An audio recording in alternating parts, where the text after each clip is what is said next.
Not just yet. Okay. Okay. I'd like to welcome everyone to the February 2nd, 2024 meeting of the town's Complete Streets Committee. This would have happened on Jan 26th, but we, for a variety of reasons, had to move over to February 2nd. So this is the January meeting that we're holding on February 2nd. And I'm just going to quickly call the roll. Tess Healy is not here. She has a work conflict and couldn't make it today. Carla Duggal is with us. Hello, Carla. How are you today? William Chapman is here by Zoom. Jim Levy is excused today. His son is competing in swimming championships, and he's wants to sit in the bleachers and cheer on his son. Andrew Millspaugh is here. Andrew, how are you? It's good to see you. Thanks for joining us. Good. Catherine Kuzman is here. How are you, Catherine? It's nice to see you here as well. Will we be able to hear Catherine? Does she need a mic closer, or do we know?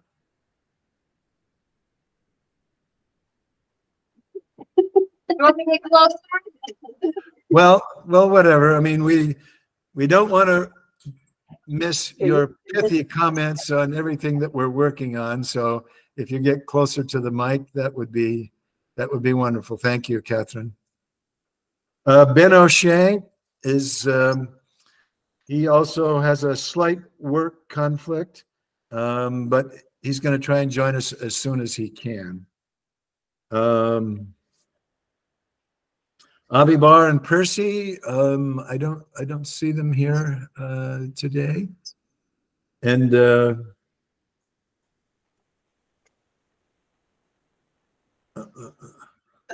he's not on my list. Who's the other gentleman that's a student? Oh, good.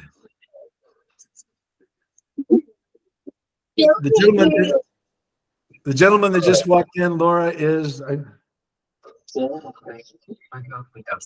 James Leon. James Leon. Good, yes. There is his head. I saw his black shirt walk in. I assumed it was him, but thank you, James. Okay. Privilege of the floor. If there are any citizens that wish to address the and thank you, Laura, for being here today also, and Trish Pagami, thank you also for collecting the minutes as we go along. We have to recognize that. Privilege of the floor. Is there any citizen at the table that wishes to offer a comment at privilege of the floor? We didn't get any citizens, and we didn't get any emails. Okay. Okay. I have read over the minutes for today's meeting, and I don't have any adjustments that I could see. I don't know if anyone else has read the minutes and they see a correction or an amendment that we need to make to the minutes. Anyone out there with a correction? If not, I would like to move acceptance of the minutes of our December 12. It actually should say December 12, 2023 in the agenda session there, not 2024. I know I like to get ahead of myself, but we'll fix that, I guess, so on the agenda. Anyway, I move, looking for a second. Second from Carla Duggal. All in favor of accepting the minutes of December 12, please show of hands. All in favor? Good, thank you. Next item of business is the draft comprehensive plan, mobility and transportation chapter, and I will leave that up to Catherine Kuzman and Carla Duggal to offer any thoughts they have on that at this juncture. Really, Bill, you know, the group has met separately to discuss the direction of the chapter, and we're still in the process of writing. So I know Bill has put together some, several pages, which I have gone through. It looks pretty good, Bill. Some of it I like to put in the introduction rather than the safety chapter. So I think it would be more appropriate there. But hopefully in the next 3 weeks, 3 weeks. How does that sound? 3 weeks. 3 weeks for another meeting, or I don't know if I'll make it to the goal line of having it, but I certainly want to have a meeting whenever you and Carla set the time. I'm flexible, and when you guys can get together, I will dial in by Zoom. Counting on you, Catherine, to set up a Zoom and bring us in if that's possible. And I'm hopeful Carla's amenable to a get together also. Sure. 2 or 3 weeks then. Yes, definitely. Yes. And I would say, we're, Carla and I, and Tess, Jim Levy, grateful to Catherine, who's trying to encourage us to move along on this and really put our thoughts down on paper. If we have a range of things that we want to do, she's tried to help us break down the assignment into pieces and then focus on the pieces. And we still want to get some photos that illustrate some of the problems, and then have some photos that illustrate some solutions that we see to some of them. And we don't want to be trapped by too much detail in this chapter, but we do want to provide some examples. And we may have an appendix that's in Excel that, lists some more projects or whatever that, we'd like the town to look at as we go down the road, so that our chapter does benefit from the fact that everybody lives in town, and we really, it helps us identify the problems we have. And then, having looked at some of the solutions we've seen and the things we've looked at, and input from every member, that some things to offer. And it will hopefully be a useful chapter. So when people review it, especially the planning board and the town board, as they consider getting grants and other things, that there'll be things in there that will show that we've thought about them, and we just need to find the money, or ask developers to help us out, or ask the county and the town to help find some money to do some things that we need done. So. Right. The only thing I would add to that, Bill, is I don't think we're going to actually put many pictures in our version of it just yet. I think that would be a really great exercise for the whole committee to get involved in, to decide where, which projects we really want to highlight as good examples. And so I'm thinking that we'll just put that off until, we share it with the larger group. You probably want a nicer season for taking pictures too. Oh, yes. Well, I mean, just as an example I would offer, we have some streets where, we have a sidewalk on it, then the sidewalk just ends. And so we'd want to take some pictures of those, like Knott Street or Hillside Avenue, or in the prior plan. Well, Jim Levy has already started a file with pictures in it. So we have those. And then we have some solutions that we think might be helpful too. And I could always go take a picture of Magruder Drive, but I would hope I wouldn't be excommunicated from the town if I did. We'd like to have people think about maybe a speed platform as an option. But anyway, I think it's fair to say, with Catherine's encouragement, we are kind of getting down a little bit to nitty gritty on things, because once you have to write some sentences, then you kind of have to make up your mind about what's important and write some things. So we're doing that. Thanks, guys. And then the other thing, I just wanted to let you know that if you need help, or when we're putting it all together, the town budgeted like $30,000 for the consultant to help too. Wow. And that went out at the end of December, no, it went out in January, but it should be awarded by the end of February. Great. So then you could have a consultant that you could touch base with once in a while too. Okay. It's been helpful to look at both of your sections too, in terms of looking at the big picture and seeing the overlap between all sections actually to sort of come up with Right. activity ideas. Yeah, the and stuff. So connectivity it's- chapters, the section rather, is probably the most difficult one to. Well, Because it touches so many. It things. does. Yeah. Yeah. And we do that's have it. Dart Strayer, who's, the Conservation Advisory Council, has been involved in the last 2 master plans. And so I know that when we get something that he'll have some thoughts on it as well too, that we'll want to look at. And that'll help us out. Okay. Anything further on the comp plan at this juncture? Say something, Andrew. Did I cut you off? Andrew or James? Anyone? No? Okay. We want to move on to safety on Route 7. And we do have a copy in the December 12 minutes of the linkage study that Laura and the planning office worked on. And we also see that the town applied for a 4 million TAP grant, and I think that's great. And I'm assuming some part of what went into that also involves some of the information we collected to do the grant proposal on the linkage study. And I don't know, Laura, would you like to just take a couple of minutes to say what the town hopes to accomplish if they get the $4 million funding on the transportation alternatives grant money?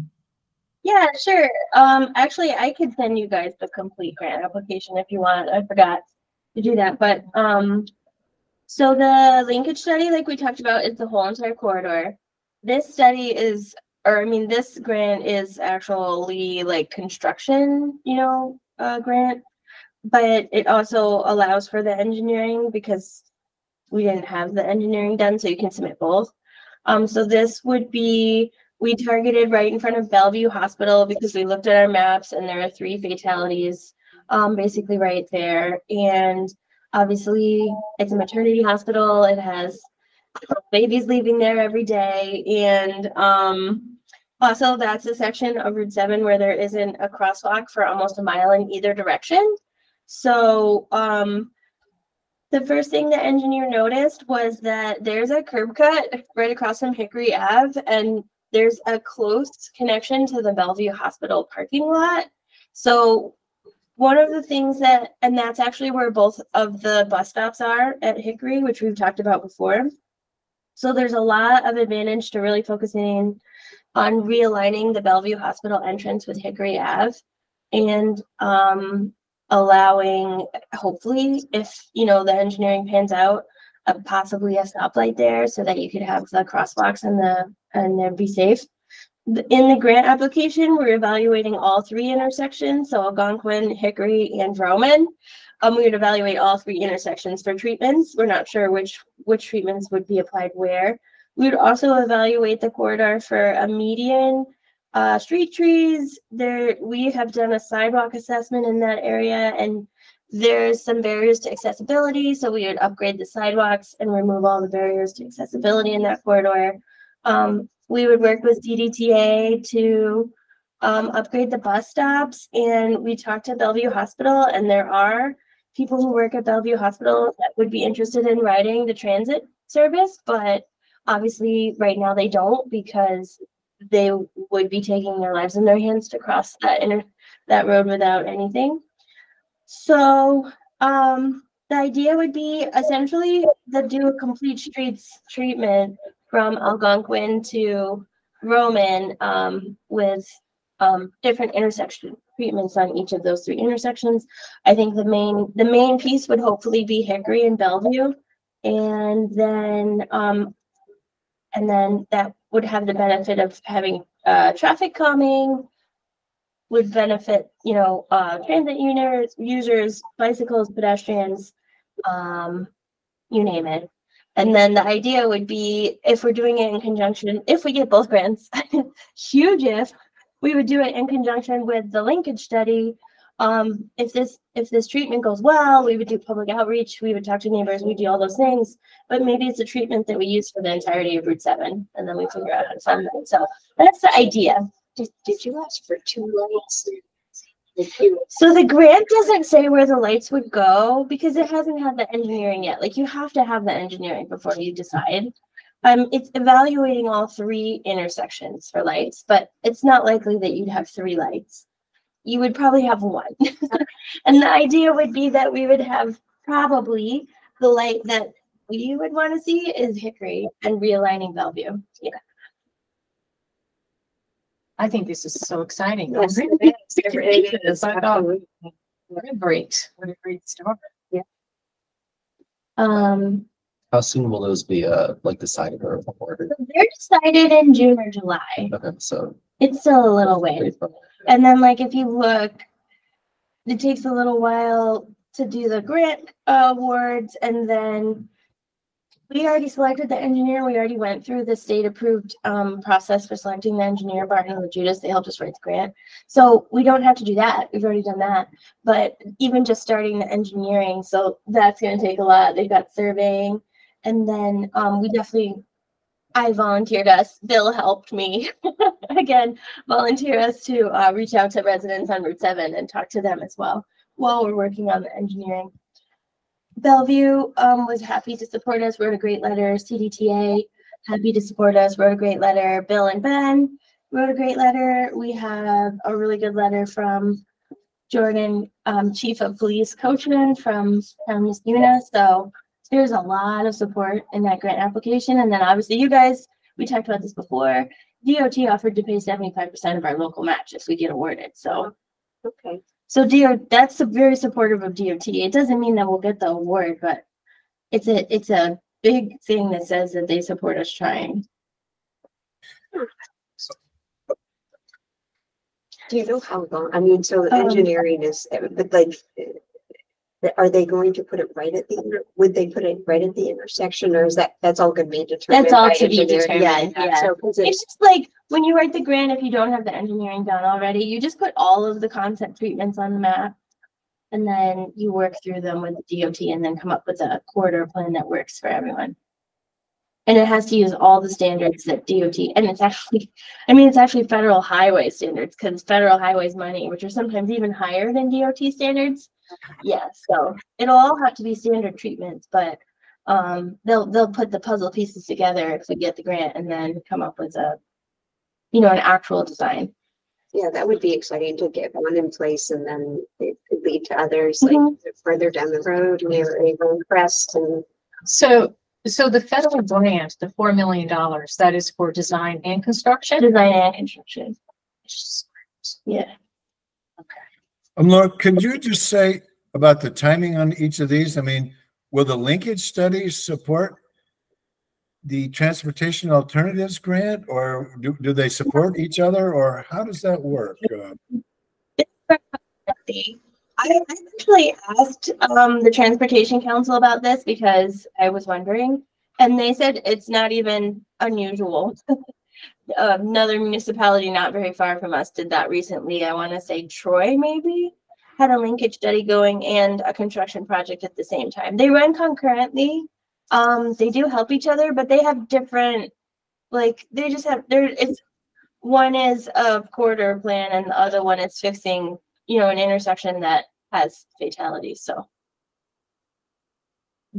The corridor plan, from what you're saying, the linkage study is looking at the entire route. yeah, the whole thing. So, and this is just like one, it's really like three Well, intersections. three intersections. Three Yeah. intersections, so it's very, narrow and focused, but it could help in terms of what kind of improvements we go forward through the linkage study, through your recommendations of the linkage study. Okay. Yeah, and linkage study aside, there isn't a crosswalk for a mile in almost either direction. So you could you could ask for a grant like this at any time. It's not going to impact the linkage study. They will help each other, but they can run concurrently. Yeah. Okay. There have been newspaper articles coming out on them. I am not sure about newspaper articles coming out on a grant application, but I'm expecting another one from the Times Union. So hopefully they're helping. Yeah, I mean, I can imagine there's going to be some public support for this. Yeah, I hope so. Yeah. You might also get somebody calling and saying, "What are you doing? They didn't talk to me," but hopefully it's mostly public support. Yeah, I think so. I just keep saying, like, if we get the grant, we will definitely reach out to people. Like, we will listen to them, we'll hear them. You know, I mean, even if we don't get the grant, we listen to people. But before we bring a backhoe out there and start digging, we're gonna have to talk to the neighbors. Yeah. Now, Lori, you said that looking at complete streets options that you would use in this segment, and I don't know if you have a picture of any kind that was in the grant that kind of shows in front of Bellevue Hospital, but you said this might be a template for how other parts of Troy Road might be done. In other words, if the state decided to do more safety things on Troy Road, which the town and Complete Streets have encouraged them to do.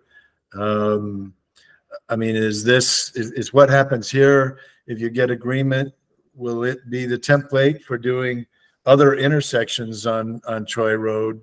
So it's important what we get in this, because we'd want to use what happens here be included in other parts of Troy Road to make the whole road safer. Well, I mean, that'd be the idea. If you do the engineering good enough and it works for that section of road, hopefully it would work for other sections of the road, unless there's something there is a bend in front of Bellevue, and I think that has contributed to some of the crashes and stuff, but theoretically you're looking at similar issues up and down the whole corridor. So if you're able to find good engineering solutions here, you should be able to apply them to other places. Does Hickory Road have a traffic light in front of it, or would this be an intersection where there's a push button crosswalk, but it's not at a controlled intersection where cars would stop? And I mean, I almost wonder if you get one here, is that something we could talk about at WTRY Road or another intersection further down on Troy Road where we would like to help pedestrians get across the street? I think it's really just conjecture at this point until we get the money and the engineers start working on it. They will also, if we get the linkage study, they would also work on data like that. But without the data, Bill, it would just be my guess. Okay. Well, your guesses are important to us because they're often very good guesses.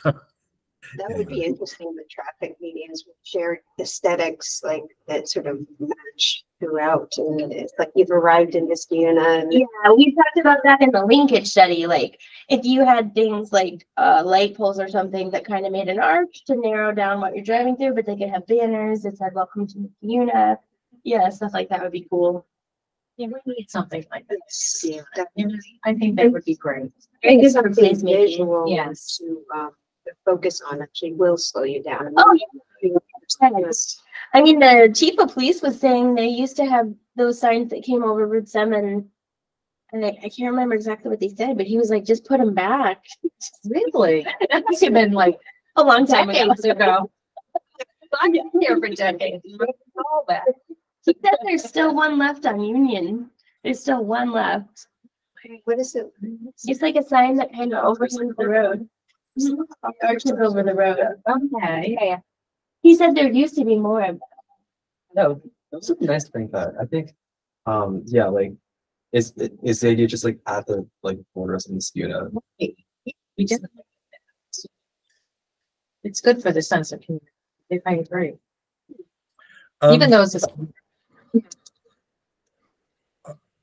I'd also like to ask about bicyclists, and we discussed at our last meeting, and Jim Levy pointed out that the town code does not prohibit bicyclists riding on a sidewalk, and Route 7 is a good east-west, not only for cars.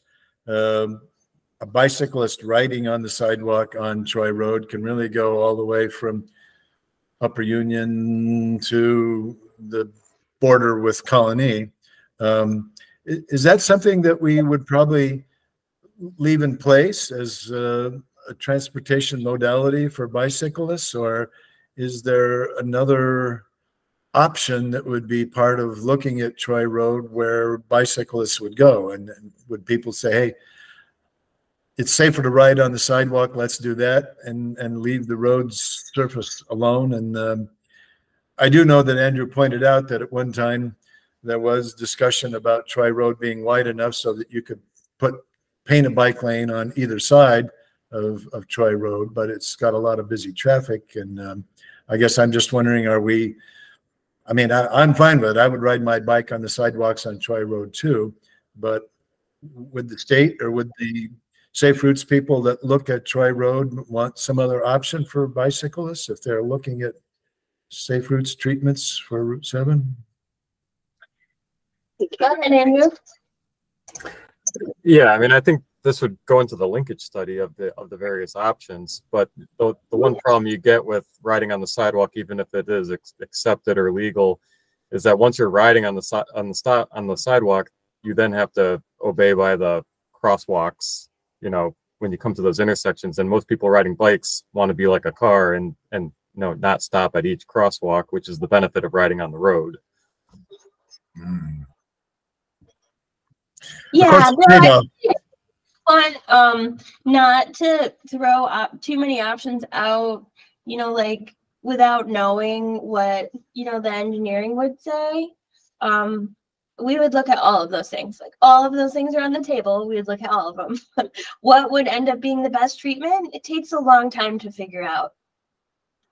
Okay. I mean, they possibly may look at, and rather than having 5 lanes, they may decide, okay, let's have a traveling lane in each direction, a turning lane, and maybe a section that's just devoted to bicyclists. I mean, that's an option. That's something that the linkage study can look at. Whether or not people want that is another thing. Mm-hmm. But wouldn't that run into the turning lane? No, it would be on, well, right now we have 2 lanes in each direction, traveling lane. And you have So if you only have 1 lane, that gives you a lot more room for bicyclists. Oh, 1 lane in each direction. Yes, But how right. would that accommodate all the traffic? And that would shift the We traffic. didn't used to elsewhere. have that traffic. We didn't used to have that traffic on Route 7.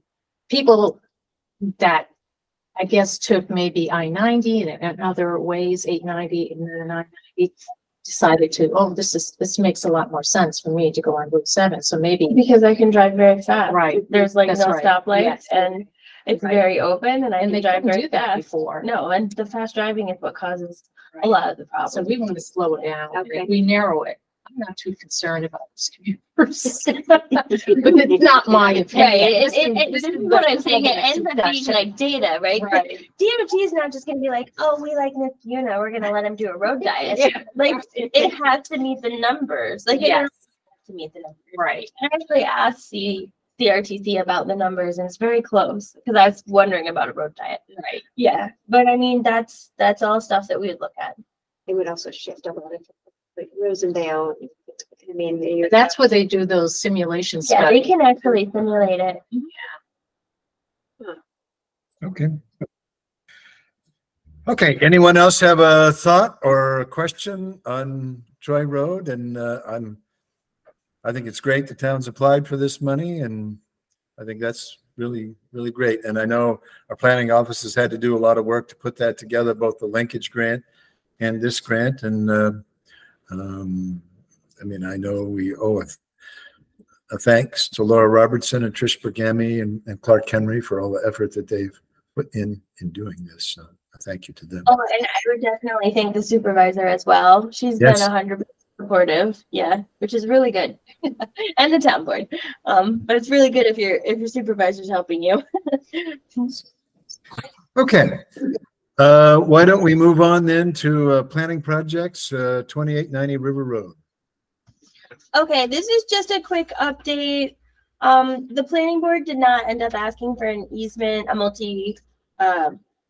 multi-path easement on River Road. There's just a lot that was happening on River Road, but they did get a land over the path connection from Seneca to the River Road Park. It took a lot of negotiating. This was not an easy one, but they did get the land for the path. So we're expecting to see this for final at planning board on the 12th. And the proposal right now that I'm showing you is for that land that is overlaying the path from Seneca to River Road Park to be deeded to the town of Niskayuna. So that's a really big win. So this path runs on these properties all the way out to River Road, is that right, the path, or does it? No, the path just goes from Seneca Road to the River Road Oh, Park. okay. But the problem was the developer really wanted to keep that path privately owned. Like he was saying to the planning board, I'll keep it open, but I want it to be privately owned. And there's just a lot of issues with that. And the town really wanted it to be public access. Once it's privately owned, he may say, I will let anybody through, and that may be true, but then he sells it, and the next person says, I don't want anybody on my property, and they close it down.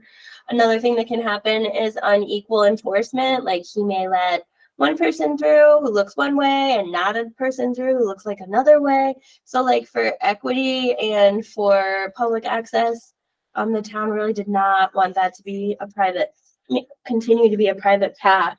There was a lot of concern, from the developer about who would be using the path and how it'd be maintained, but we did finally get there, and I do expect for that to come to the town, and that'll be a public access connection from Seneca Road to River Road Park that allows anybody from Seneca Road and Owasco Court to be able to walk to River Road Park without having to go out to River Road. So that is the existing path. It is an existing Okay, path, but yeah, because I've been on it's that path. privately owned right now. Okay, Yeah. okay, got it, okay. So the question was whether or not they just wanted to keep it privately owned. And you guys, and I brought it up that you guys recommended that connection and that we really wanted it, and that helped. And I think So that's important because I know off of Ferris Road, we do have kind of a walking area off of Console Road there that was part of a development there where the town acquired really some not forest land, but treed land with some trails on it. And I did appear at the planning board, and I asked for a walk path between a couple of houses that would get you into the preserve area to walk around. And if you don't have it, then you've got to walk on Console Road where, we don't have an asphalt side path to get there. And, what happens is a lot of times people will just use a space between a couple of homes as a walk path to get to somewhere. And I mean, the town did the same thing really with the Steve Evans Walkway, which is off of Orchard Park Drive, that if the town doesn't really ask for ownership and it's clear that there's a walk path here so that future homeowners that buy a property understand, oh, there's a walk path that's next to my property here that allows people to get from, one busy street or get over to a walking area or a park area, without having to walk on a busy road. And I mean, I sometimes think developers are like, well, gee, I might lose $10,000 on the sale price of this house by having this easement or this walkway here. But in the long-term health of the town, in terms of walkability, a lot of times, walkers will use these paths anyway. And I mean, I live on Clifton Park Road, and there were people that wanted to get over to Valencia. And so without going out on the Knott Street East, at that time there wasn't a sidewalk, people would come up and they'd walk down my driveway and cut through the yard, and they'd walk on the driveway of my back neighbor over to Valencia Road. And of course, we were very open to walkers, and so people did it. We just said hello. But the point is, you're kind of agreeing. I mean, if it's not a town property, residents are going to walk on it anyway. And, it's much better if it's recognized with that specific purpose and that it's on the plan that way. So any future homeowner that buys a piece of property know that, oh, there's a walkway right here and it's owned by the town, and so I don't get, you know, the right to deny walkers to walk there, and it's just it's a healthy thing to do, so I think it makes good sense myself. So Yeah, we're actually going to merge this parcel directly into the River Road Park parcel. So this little piece that has the path, the River Road Park's actually going to come now and directly connect into Seneca cul-de-sac. So that was good. Yeah, it was kind of interesting because no one from the public came to comment on the subdivision. I think there's a lot of members of the public like that came regularly, but we did get I'd probably say maybe 10 letters from residents saying that they wanted the path. They didn't want to lose the path. So yeah, that was probably the most comment we got on. Besides drainage, there's a lot of comments on drainage. That's not complete streets issue. So why I think people were advocates is that to get into the Mohawk River State Park, which the town is working on trying to have it be a town park for the state to return it to the town, that, you know, if you can get into River Road Park, and, you know, we're working on maybe a side path on Rosendale Road, that you can go down Seneca. If you can get to Seneca, even if you're on the street and you get to River Road Park, then maybe a short jag that gets you down to where there's the green spot on the town plan that goes over to Mohawk River State Park, that, you know, you could maybe pave an asphalt strip there from the end of Seneca Road down just a little ways. So it would allow pedestrians and bikers to get access to, you know, the Mohawk River Park, and be able to do that by getting into River Road Park. So it's kind of one of those links that we look at in our pedestrian and bike plan for the town, that you do a little bit of work, but it opens a pathway for people to make a bike or pedestrian connection to get to a park, or in this case, to get to the state park and also get to the Mohawk Hudson bike path. So it's a little effort on something like this at Seneca, and then maybe a little paving when you're across the street on River Road from Seneca down a little ways till you get to a path that goes to Mohawk River Park. It provides an access way to people, so it's really worth the effort, in my opinion. yeah. Okay, so then the other planning board project that's pretty big, I reviewed and I can't think of a particular complete street component, but maybe. GE, this is the northern entrance to GE. It's now known as GE Vernova. And they're adding a new building. So this is Riley Way over here, this Balltown Road.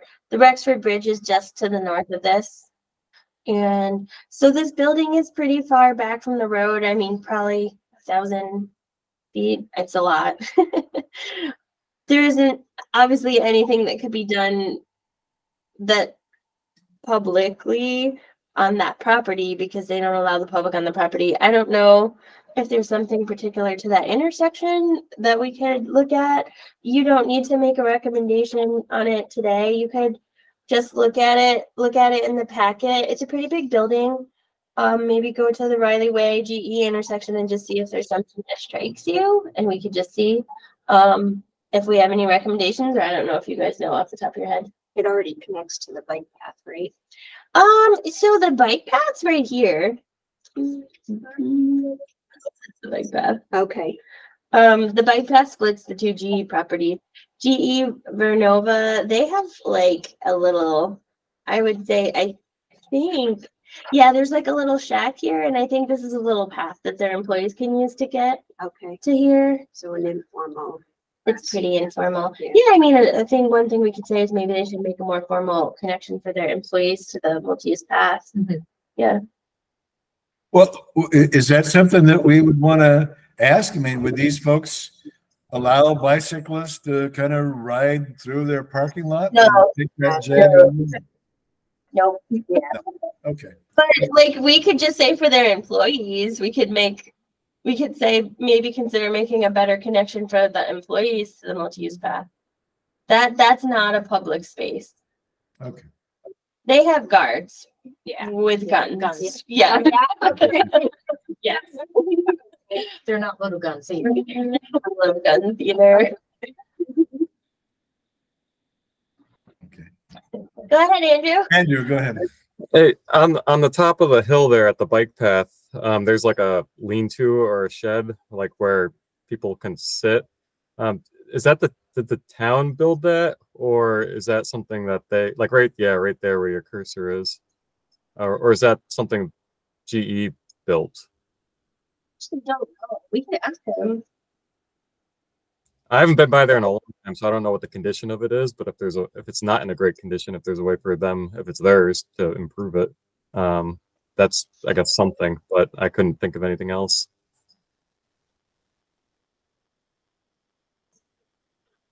I think those are good. Would they be worried if it's nice and easy for employees to get over to the bike path that it might encourage unwelcome visitors that would go the other direction from the bike path over to their property that they would not want to Yes, see? I'm sure they would agree about that. Like they would probably have to put some kind of electronic gate or something if they were going to do it. Yeah. Yeah, they're very particular about that. They're never gonna have sidewalks, or is there ever gonna be a sidewalk on Balltown Road too? Would that allow that, or is this an existing building, you wouldn't be able to call for right away? Well, Balltown Road, we could look. Balltown Road is a pretty big right of way. Okay. I'd like to ask on that because in thinking about going north-south on Balltown Road, which we've talked, Carla and Catherine, a little bit, you know, there are a lot of people that would benefit from a side path on Balltown Road that went down to the Rexford Bridge, but, you know, it's expensive to build. And in some ways, we do have a pathway that's already there. You go across the Rexford Bridge and you go up East Street and William Street, and you take the bike path around and you come out behind Craig Elementary School, and now you can go over to the push button crosswalk at St. Joseph's Drive and River Road, come down Orchard Park, and that gets you to Knott Street East.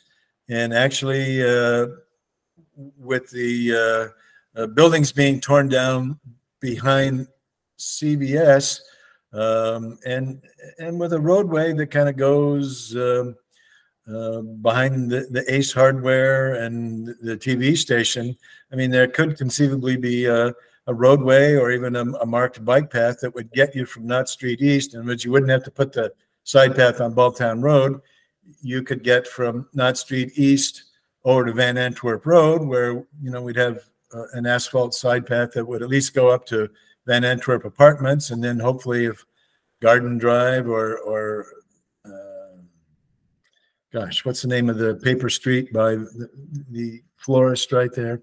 But until then, you know, you'd have a pathway that you could get from Orchard Park to Knott Street East, and then a bike path that would get you over to Van Antwerp, and then you get from Van Antwerp down to the intersection of Balltown Road and Van Antwerp, so that you could, you know, walk or pedal your bike, I guess, on the sidewalk to get down to Van Antwerp Middle School, or even around to Hillside Elementary. So, I mean, I see it as a pathway that you can get from school students that live in Applause all the way down to the intersection of Van Antwerp Road and Balltown Road on a bike path. And so I think it's good now. But I mean, it'd be nice to have something already on Balltown Road, but we don't, and it's expensive to do all these things.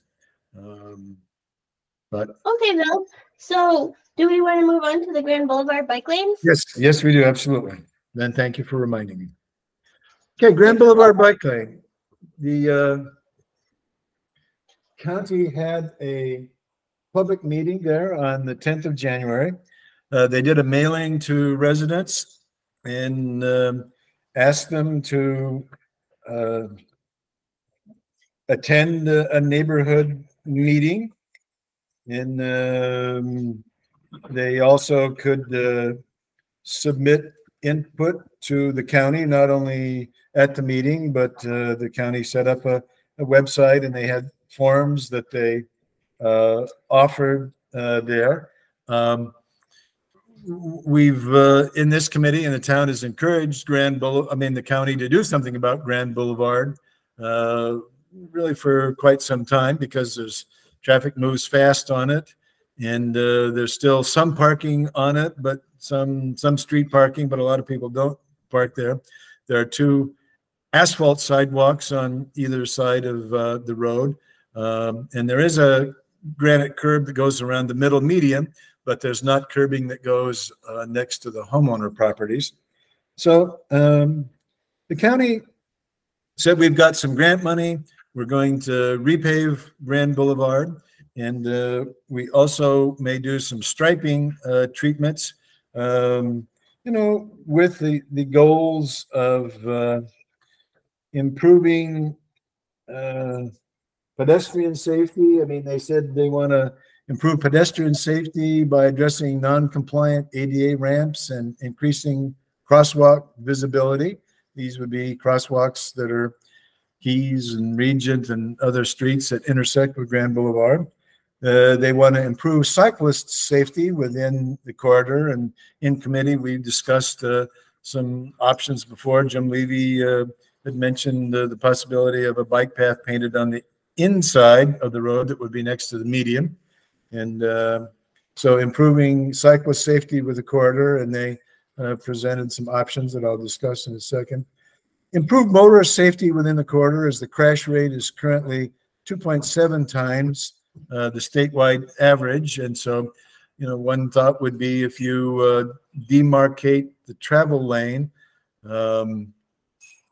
it would be safer, I guess, for motorists that are crossing streets that intersect with Grand Boulevard to see where the traffic lane is and to anticipate cars there. Then they extend the service life of the pavement by correcting pavement deficiencies. I mean, basically, they would want to maybe remill the road, which is to dig up a couple inches of the pavement and mix that with asphalt and put it back down again so that you'd increase the life of the road. So when they came to the meeting, the county offered 3 options, or at least displayed 3 options. One was just a bike lane, I'm sorry, a traffic lane, and then a stripe, and a bike lane. So you just have traffic lane, stripe, and a bike lane.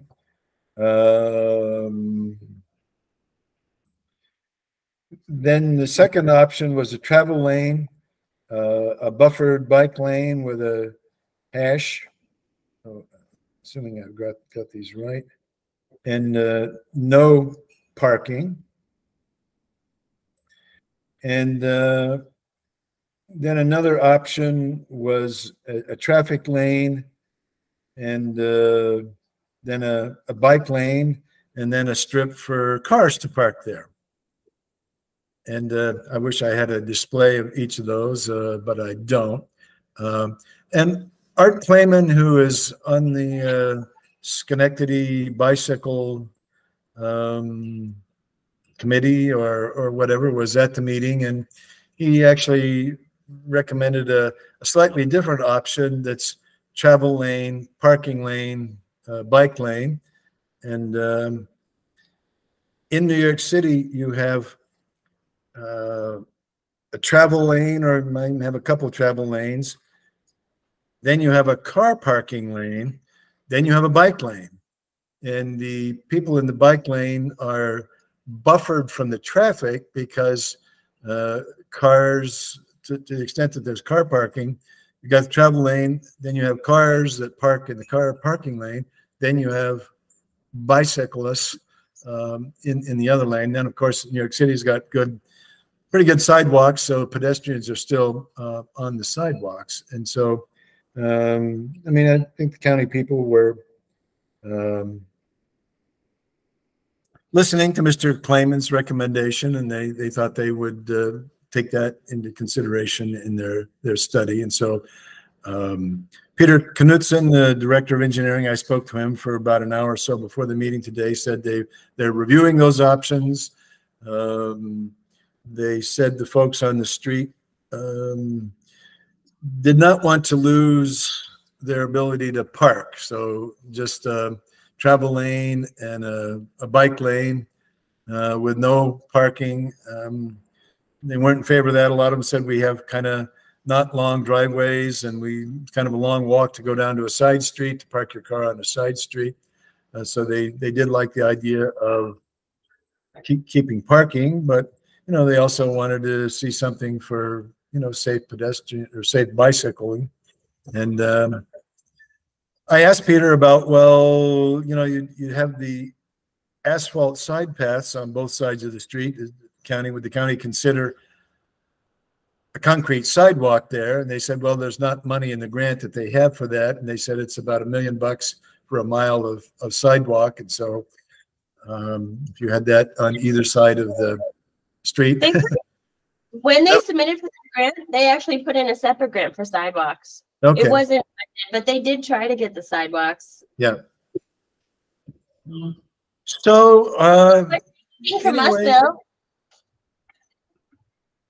Anyway, and I was a little regretful. I mean, I did send out the email that the Complete Streets Committee didn't know about this meeting sooner, so that we could go. But I guess the county felt like we're kind of most interested in input of people that live on Grand Boulevard because they'd be most affected by what happens. And, even the residents would say, Bill, you live on Clifton Park Road. You don't live here on Grand Boulevard. So we would like to have our input, which the county did.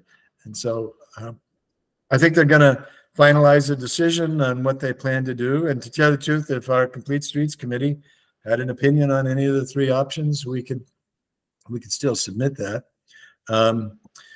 But Peter also did say that part of this, they do intend to, if there are paved sidewalks, for instance, say on Palmer, where it intersects with Grand Boulevard, they're going to improve the, where the sidewalk comes down to, say, Palmer Avenue, that the improved safety, I mean, it's just not a step-off curb. It would be a curb that you could go down in a wheelchair or whatever. And then they're going to do improved crosswalks so that it's clear to motorists and pedestrians, here's a crosswalk on Grand Boulevard. And I also think at Keys, wherever there's a sidewalk, and there might be one lane of sidewalk on Dean Street, but if there is, they're going to do the kind of curb cuts that are ADA compliant and an improved crosswalk that would be, I think, the brighter paint so that it's clear to motorists and pedestrians that the crosswalk is here. And they're going to try to do some things to make the pavement more long lasting, and also to stripe the lanes so it's clear to motorists and other people that there's an auto movement lane here. And so I guess, I'm just encouraged that the county has got a grant and is going to do some things to improve the roadway. And I was very encouraged by that. And, they didn't say they're not opposed to doing curbs on the homeowner side. They're not opposed to doing a concrete sidewalk where we have asphalt sidewalks on both sides. And I thought that was a good thing. And also, if you have a stripe with parking, although there's not a lot of cars that park on Grand Boulevard, it would be a lane that's striped for bikers, so pedestrians could walk in the bike lane with the bikers also. And but it's still, pedestrians walking on a busy road because there's a lot of traffic and people go fast on Grand Boulevard. So I think the town, would still be advocates of, I hope they get the other grant so that we could do concrete sidewalks on both sides of Grand Boulevard, because that really is helpful to students that want to walk to Van Antwerp Middle School and students that want to walk to Hillside Elementary. Yeah, so maybe our priority letters this year, we could talk about sidewalks on Grand Boulevard. Yes. I thought our priority letter, we'd encourage the county to do all the things they're thinking about doing, but, we'd also encourage them to continue the effort to get concrete sidewalks on Grand Boulevard. Yeah, that makes sense. At the moment, do we want to say anything about the three recommendations, the three options? I would think that. Yeah, I was just I know. like the suggestion put forward by Art, because I think that's probably the safest option for the bicyclists and pedestrians. That makes more sense than any of the others. So I don't know if the group would want to. That's bike lane, parking, and Right. lane. Yeah. Yeah. You're that much more separated from the traveling cars. Yeah, option one was travel lane and then a parking lane. Option two was travel lane, bike lane, and then a narrow parking area. And option three was travel lane, buffered bike lane, and I guess no. Oh boy, have I got this. Yeah, and no parking. So, the second one was traffic, bike lane strip, and a narrow parking strip. And then, Art Clayman's recommendation was travel lane, then a parking lane, and a buffered bike lane. So. Yeah, so the only thing that would be weird about that is that the cars would sort of be parked like, I mean, Well, it'd be sort of parked in the street, but there would be, a pedestrian lane that would, so. If the market was done right, I guess, but it would almost sometimes look like there was a car just parked in the middle of the road, right? But he says you accomplish that with striping to make it clear that. Yeah. I guess I'm not picturing that particularly well, but because I've seen it in the city. So it's Yeah. hard to visualize it, I guess, for a small community like Niskayuna. How is it going to work here? Do we have that much parking? I don't know how much parking there is. To tell you. well, yeah. And then the only other thing that I would worry about, So I can understand where you're coming from. is that like when the cars park on Grand Boulevard right now, like they like to kind of put a tire in the crap. Like they like to kind of like tuck their car in. Right. So like I'm just wondering if It that may would, not be a popular option. right? Because then they're gonna have their car in the middle, and then like are they actually gonna do that, or are they just gonna pull their car like off the road and half in the bike lane? Like I don't know. Right. Yeah. I just know like human behavior, and I just like Yeah. with I just Human don't behavior here in this community. You're right. I mean, somewhere else they would be used to that. Yeah, So they would it know, but would here it's a getting little used different. to So I it. think, It's just a whole new. yeah, I get your point. because there's actually not that many cars that park on Grand Boulevard Wow. either. Like I go up and down a lot. Like at night, maybe there's here or there, but they all have driveways. It's not a situation where they don't have driveways and they have to do on-street parking. Those houses on Grand Boulevard, they all have driveways. That's what I thought. I think it's So- just for the overflow when they have It's lots of just for- company. A couple of people that have, a decent amount of cars with big Right. families and stuff like that. Right. And, I mean, there's probably, but like if you drive up and down it, it's not like a city where you have like kind of designated parking spots and they're pretty, Yeah. it's just like if there's a car, it's normally just sort of pulled over and tucked. So I wouldn't expect that the parking spaces on Grand Boulevard would be full. So whatever striping they do needs to work, all the Right. time, every Right. day. I don't know. Yep. No, that's a lot good of point. signage. Well, Laura, could I ask this? Would you be willing to send an email to Peter Knudsen, just to ask him if send he us would the- forward the three options to us? And I wish I'd taken a photo of each just so we understand what each is, and then send them to the committee and we could take a look at them. And then just as a footnote, I know that once they've got a design, I'm assuming they'll share that with us so that the people on the road and the town gets an opportunity to comment on what their final design is. And if we see issues, as Laura's describing, we can send those to the county. We'd want to do that timely because they want to move this along. And so. Yeah, I was just trying to find the plans online and it looked like they had a survey open. Yeah, they do, but they don't have the three options out there. But Cars do move over to the bike lane and the bikes go by and scratch it or whatever. They only take once or twice where they move it back. And did you favor the other option that you showed in the packet more so? Was that your I was only told of that meeting the day before or something too. I wasn't able to go. Linda, my staff person, was able to go, and she did tell me some of the options, but I haven't seen them. I can see there being issues with putting the parking lane on with 2 strips of asphalt on either side of where the car's parking, right? I mean, one's a travel lane and one's a bike lane, but I can see that. Yeah. Because you want to think about like the aesthetics of the neighborhood too, and how those, I don't know. I don't know. Absolutely. It would be very Right, weird. right. Yeah, no, you have to put it in context to the neighborhood and how it works. Yeah, no, you're right.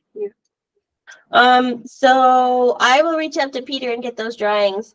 Bill, we're gonna have to move a little faster. Okay. The next thing is, let me see, where's my agenda here? Yeah. Just the request to Schenectady County for sidewalks on Knott Street from Baker to Lexington. So you've been copying my emails that you've been sending to him. Yes, that is, in 2003, well, I don't know. When I was on the town board, I encouraged Joe Ryan, who was the director of public works for the county. Yeah. Let's do the abbreviated version. I know that there's a lot of background, but I think most people on a complete streets know the background. So Okay. can you just do a highlight summary? Yes. There are 4 houses in Niskayuna between Baker and Garner Avenue that do not have a sidewalk on them. And probably to do it would require maybe a sidewalk and a curb. But at the hill, when you're on Knott Street, really the motorists have trouble seeing pedestrians and the pedestrians have trouble seeing the motorists. And the county should not have stopped when they were doing it the first time. They actually stopped at Keys. Then they came back and they did Keys up to Baker. So now between Baker and actually Lexington Parkway in the city, it doesn't have a sidewalk. So it's an example of you're on the sidewalk on that street, then you get to Baker Avenue and the sidewalk disappears. And there are people that live in Old Niskayuna, some of whom used to walk to Ellis Hospital, and people in the city that would like to walk to the co-op and the other businesses. And so there are 5 houses in the city of Schenectady and 4 houses in the city of Niskayuna. And the county, some of the folks in the county were under the impression that it was all in the city. And so my message is really, there are 4 houses in Niskayuna that are in Niskayuna that are in Schenectady County. So the county would have to pay the freight to do the sidewalk in front of those 4 houses. Then we'd have to really ask the city if they'd be willing to do 5 houses that would get from Garner down to Lexington Parkway. But having it in place would basically fill in a gap where pedestrians and bicyclists, face especially an awkward situation when it snows in the winter and you got the snow piled up and you got to walk really in the roadway or on somebody's lawn, and it's a hazard.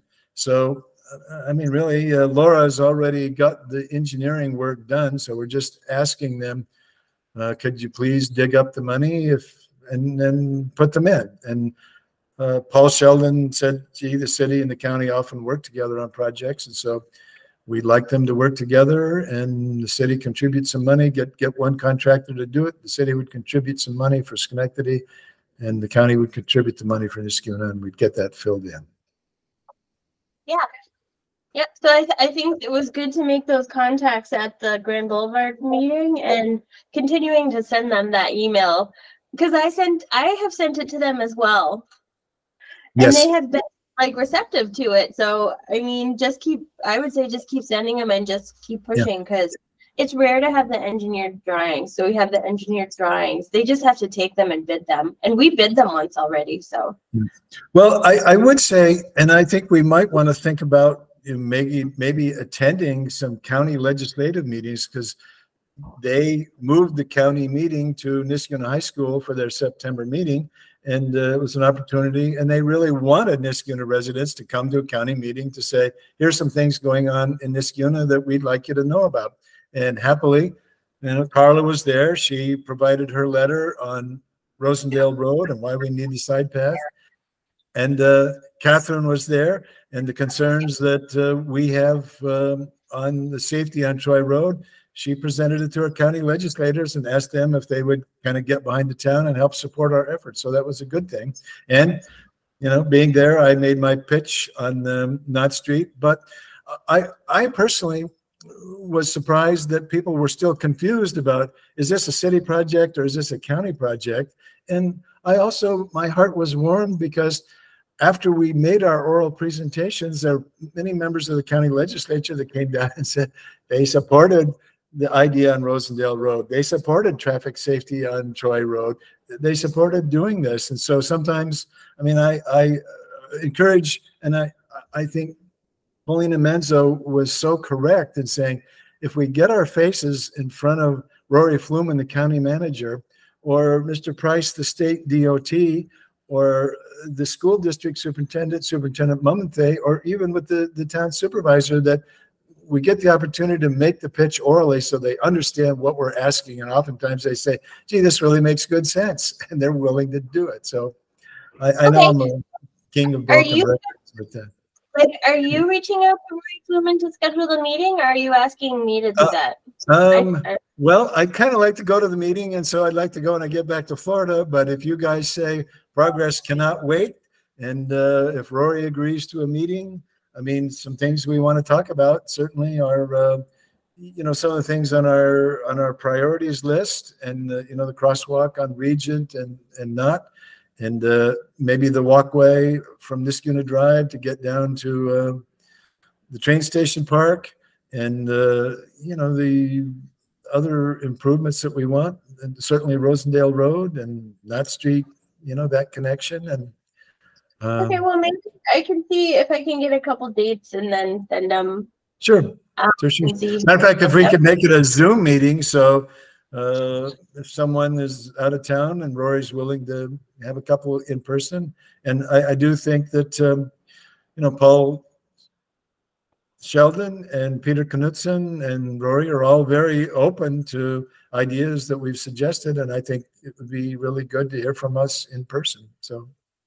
Yeah, you're forgetting Josh Hawley.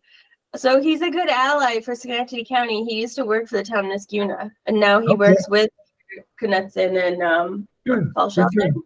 So there's actually 3 of them over there, and it's good to have all of them. Okay.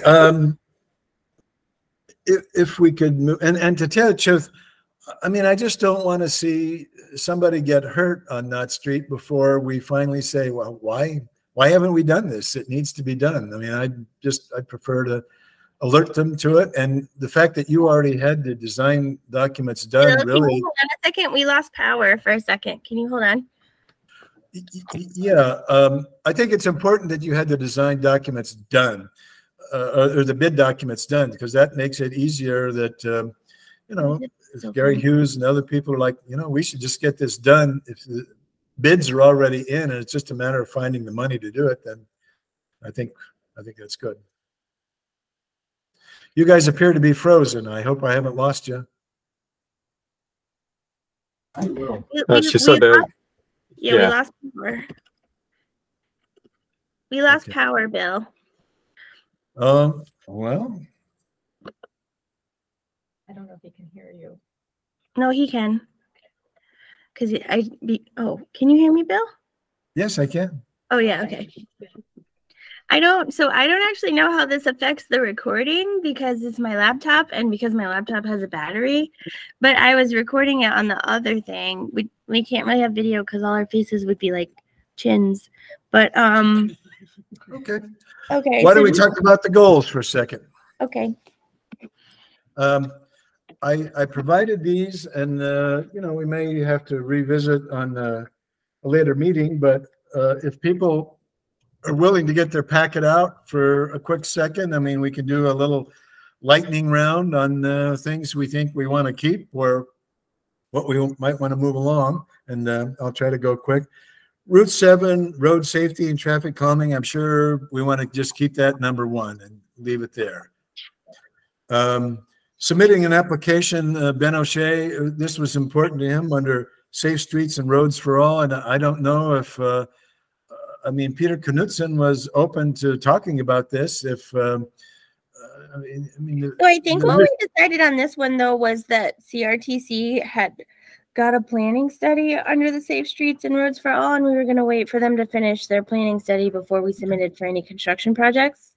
So do we want to move this one down or drop it, or what do you Can we think? just say something about submitting applications for federal grants? Yeah. Continue to submit applications for federal grants, so we don't want to limit it to just the Safe Streets and Roads for All funding. Okay. Federal grants. Okay. Then Plum Street sidewalk is done. Is that one we take off the list? Oh yeah, or- we can definitely take that one off. Okay. Then we have the Grand Boulevard curbs and bike lanes. So, I mean, I think we could say that Complete Streets continues to support the county's effort for pedestrian safety, more efficient motorist movement, you know, a bike access lane. You know, we don't, they're working on it. So we want to encourage them to work on it. And I mean, we can work on some language for that. Push button crosswalks on Naughton River Road. We now have the push button crosswalk on St. Joseph's Drive. I don't know if we want to leave that in, keep the one for, Oh yeah, so we should take out region- River Road because we got that one. we got that, so that can come out. That's an accomplishment. Pedestrian and bike paths in Niskayuna schools. I think we want to keep that because I mean, I've walked the back of Niskayuna High School and they actually have put some asphalt bike paths that go pretty close to Garden Drive and they go right next to where Yeah, we the should Steve definitely Evans keep that walkway one. comes up. And then we have other ideas. We want to keep that in place. And the school superintendent did come up to me and Carla and Catherine at the meeting at the county legislative meeting at Niskayuna Auditorium and said, you know, we're working on those paths. So they've heard our message, and so they're making improvements. And the superintendent of schools also was very grateful that we applied for the money for Cornelius and Birchwood. We didn't get the grant, which we're going to talk about in a second, but he was grateful that we had applied. Okay, so we'll keep Birchwood and Cornelia yes. 7 and 8 same. Mm-hmm. Same. And then Rosendale bike path. I mean, we're pushing on that, and we'll want to keep doing same that. on that. Mm-hmm. Now, Clifton Park Road and Knott Street, are we done with that, or is it our mind that, well, there is some parking there that helps constrict that roadway a bit, but are we comfortable that Crescent Road really comes up and does a clear T with Clifton Park Road? I mean, does there need to be more work on that, or do we feel like we've done what we can on that? I haven't walked it in a while. Have you walked it in a while, Carla? No, I actually. Because you know the Broken Inn did they pushed the parking out, and I believe that the highway department even painted a fog line where the cars are supposed to go. Yep. Yeah, so I don't know. I haven't been over there in a while to see. I couldn't do a recommendation until I walked it, Bill. Okay, well, so why don't people look at that intersection, and then we'll walk this one. Yeah, maybe we'll. Because I used to walk the old one, and it was like plain chicken with whatever else was. Well, it's still the case that when you're coming up from Crescent, you kind of have to inch your way up, and there's still trees on that pointed intersection on Clifton Park Road. And so this would almost be encouraging the town to maybe trim the trees a bit so that when you come up Crescent and you get to Clifton Park Road, it's a clearer T intersection. So you look to the left, you look to the right, and then you move out into the intersection. And I mean, I'd encourage people to just walk it or drive it and see whether they We'll think put that as homework for us. Okay. I still like completing the missing paths on, I mean, that's something that advocates of just say, look, a bike path that just ends somewhere doesn't do any good. It really means Hillside Avenue having a third of it with a side path. It doesn't do anybody any good. You ride, you know, 2 properties and then you're back in the mud. So what we really need is to get that finished and send the letters and then encourage people to do it. Okay. Utility corridors I want to keep. I mean, I know that Elise Corbin was pushing hard on that, and I would like to pick the ball up. We need a new member that's interested in carrying that, because we really need to know what can happen. And even if the most we get is just a utility corridor saying, well, you know, we're okay if somebody rides their dirt bike or walks their dog in the utility corridor. But even if we just get permission to that to happen, that's step 1. And then we work We have to get them to respond to us first. Yep. Yeah. Well, Hasn't happened. that's got to be the first task then. And who knows, maybe if we get the supervisor to send a letter. It's National Grid that we're working with, though, Yes. right? Yeah. We'll Yeah. try. I know. Okay. Jim Levy is very pessimistic about that one. I agree with him on that. Okay. Public education on pedestrian, bike, and motorist safety. Obviously, we've got to get the transportation plan, our section done. We could move that up to 1. And Yeah, maybe, I feel like we could probably take out write-up results of town survey because Okay. we've sort of we're using the data for the comp plan and it's 2021 now. I think we can probably just focus on updating the transportation chapter. okay. Then obviously we have to do a demonstration project, so we want to keep that in. Safety signage on Mohawk Hudson, Yeah. we'll keep that. I mean, we submitted input to Metroplex that's updating the signage on the Mohawk Hudson bike path in Schenectady County. Then we have our source document, and then also additions to town's website. So, one of the things we need to think about is kind of 2 plans. One is the one plan of stuff that's already on the ground that's there. So if the town board issued it as a public document and somebody were riding through Niskayuna, we wouldn't be leading them to a connection that doesn't exist. It's what's there. But then for our own planning purposes, I think, we need a GPS energized person to do an overlay that's got all the things that we talk about that we want to do. And we have an overlay that's got all our suggestions on it. So that would be that. Then I also, well, any further comments on that? Or if members of the committee know of an area that, hey, I want to put an item on here, or I want to change the priorities, or I feel like we've gotten something done, if you could send those to me and copy Laura, then, We can bring a draft back to the next meeting. bring a draft back to the next meeting and try to get that in. And I would say that, having this plan, our plans in place and our priorities, I mean, Laura has commented at a couple of our meetings that, hey, having this stuff is very useful. The state takes notice, like, hey, you're supposed to be doing these on complete streets. And they say, by God, these people are doing these things. And so they've thought about, what they need and what they want. And so getting the linkage study grant, getting the TAP grant, getting Cornelius and Birchwood grants, getting the school district to do some things, the other things that we want the county to do. We've got a plan. So it doesn't look like we're picking on anybody. We've just thought about these things. It enhances the pedestrian and bike movement. So we want to do those. Yeah. Okay. So we'll bring back a draft and anybody can email additional comments. I took notes on all of those. They made sense to me. And then after the meeting date calendar.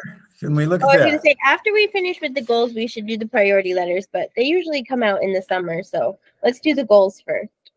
And then the meeting dates. Yeah. Do you want to talk about the meeting dates really fast? Well, most of the people that we were trying to coordinate with aren't at this meeting. Jim Levy has a business meeting the first and third Monday of every month. And so he was asking if we could not put, the meeting dates on those days. And Ben O'Shea really only had the second Monday available, but that didn't work for some other people. And then Laura, and then we also didn't want to necessarily load up Friday because Laura's often doing the materials for the planning board meeting, and that's a big load of work that Trish and Laura and Clark are working on that. Jim Levy, I did ask him about, whether we wanted to move maybe a couple, the May, June, and August meeting, our third Monday. Did we, I can't remember, but we couldn't do Tuesdays. Did we decide Tuesdays didn't work for people? Well, Tuesdays would work for Ben O'Shea in the summertime, but Ben's got, oh, there was something on Tuesday, Tuesday. Wednesday, Thursday, Friday. Thursday he has work, and so it's only Monday, only the second Monday of the month that he could come. But we could certainly use the Tuesdays on May, June, and August. Is our school in August? When does school start? May, school's still in. Okay. We could ask. I mean, Jim Levy just sent an email saying, don't change the schedule on my behalf. I'll catch up. So that's an option. We could adopt this schedule right here. Or we could try to maybe move June and August to Tuesday because there's no school. And so that wouldn't be a conflict for Ben O'Shea, I don't think, unless school still goes on. School still in June, Jerry? Yeah. So maybe June doesn't work, May. Well, we could move August 19 to Tuesday, maybe, if we wanted to. That would pick up Jim Levy. August 26th, August 19th. Is that too close to like Memorial Day? I don't know. It's hard for me to see it in black and white. If you jump over to the full thing, August, the 20th is the comp plan meeting, but we're in the afternoon. They meet at night. I know you can hear sirens all around us. Yeah. Something happened. Is this generator on right now? Is that why that didn't come back on? It might be. No, I think I'd have to restart it. I don't know because they've been changing our generator around. Well, how about I at least suggest Tuesday the 19th, we pick up Jim, so we get 2 of the 3 days he would miss. And it's a summertime date, so. You mean you're proposing to move it to the 20th? No, just 1 day. From August 19 to August 20. Yeah, but the comprehensive plan committee meets at 6. Okay. Well, we stay at the 19th. I mean, Jim Levy's on paper. He said, don't change the schedule on my behalf, so we can follow that and just keep it the way we have. Okay. Whatever works for you. We could figure out the next meeting and then talk to them. Or, well, I guess they won't be able to be here. Yeah, to so talk if we don't no, I have think them some all of here. them can. So the next meeting would be, it's just I don't have February them on the town calendar yet. Yeah, the 26th. So, I mean, we could just carry this schedule forward to the 26th and then just maybe try and finalize it then. Right. Okay, let's do that. Yeah. See, there goes more. I know. I That think must be pretty close. something's happened Yeah, they're coming significant. this Oh, way. no. I thought I saw What do you think, Laura, we ought to do in the Climate Smart Communities grant? We applied for Cornelius and Birchwood. We didn't get the money. It sounds like something's jumping off. So No, I know something like the power went out and there's sirens everywhere, like everywhere, all around us. Our grant writer suggested we meet with the funding body to go over, and they could tell us, here's where you fell short. We could do that, and also we could explore what are some other options for submitting the grant to see if someone else would fund us. Yeah, so just real quickly, and maybe this could be our last item, Bill. There's just a lot going on right now, but yeah, so we didn't get the Climate Smart grant, and oh shoot. Yeah, so we don't have power. It must be a generator that's running. My computer's about to die. That I did request a debriefing, so I'll be able to find out why we didn't get that grant, and then I'll be able to report back to you. And we are definitely going to have to sign off because I don't want it to end without us a motion to adjourn. My computer's gonna... Well, thank everyone for coming today. I thought it was a good meeting. I thought we covered a lot of ground. We have homework to do, so we've got to work on it. And I moved the meeting adjourned. Looking for a second. Second. Carla. Okay. Second from Catherine, did you say? Yeah, They it works both too. raised their hand. Okay, good. Catherine, right. okay.